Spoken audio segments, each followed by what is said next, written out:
निलेश राणे यांनी भास्कर जाधव यांच्या विरोधात रणशिंग फुंकलंय, तर दुसरीकडे उद्धव ठाकरे यांना आव्हान देणाऱ्या नितेश राणेंना कोकणातील शिवसेनेच्या नेत्यांनी आव्हान दिलंय।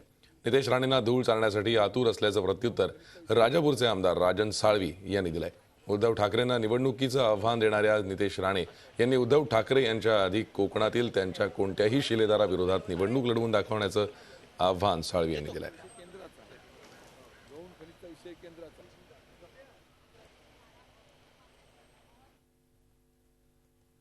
नितेश राणेंनी असं भाष्य केलेलं आहे की उद्धव ठाकरेंच्या समोर उभा राहणार। त्याला माझं सांगणं आहे, हिम्मत असेल त्या विधानसभा निवडणुकीमध्ये तुम्ही सामोरं या।